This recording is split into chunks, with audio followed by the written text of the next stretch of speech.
तथागत यह भी कहते थे कि सबसे पहले व्यक्ति को खुद की पहचान करनी चाहिए। दूसरों की बजाय व्यक्ति खुद के बारे में ज्यादा जानता है। उनका मत था कि बुराई से घृणा करो, बुरे व्यक्ति से नहीं। एक बार की बात है, किसी गांव के पास बहती नदी के किनारे बुद्ध बैठे थे। किनारे पर पत्थरों की भरमार थी, पर छोटी सी वह नदी अपनी तरल धारा के कारण आगे बढ़ती ही जा रही थी।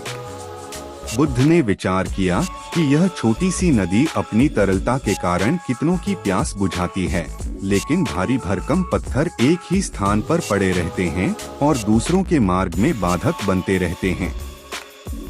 इस घटना की सीख यह है कि दूसरों के रास्ते में रोड़े अटकाने वाले खुद कभी आगे नहीं बढ़ पाते, परंतु जो दूसरों को सद्भाव और स्नेह देता है वह स्वयं भी आगे बढ़ जाता है।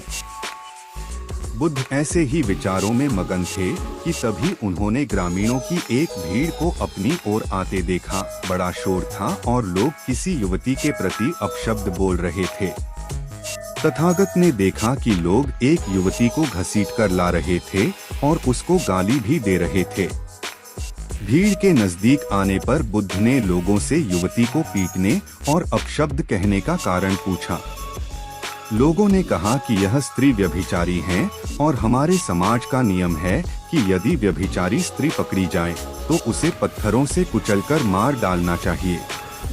तथागत ने युवती की ओर देखा और कहा, जो तुम चाहते हो वही करो, पर मेरी एक शर्त है कि पत्थर मारने का अधिकारी वही है जिसने कभी व्यभिचार न किया हो और न ही उसके मन में ऐसे विचार कभी आए हों। इतना कहकर तथागत शांत हो गए। चारों ओर मौन था। कुछ समय बाद लोगों की भीड़ मन में पश्चाताप का भाव लिए हुए वहां से विदा हो गई।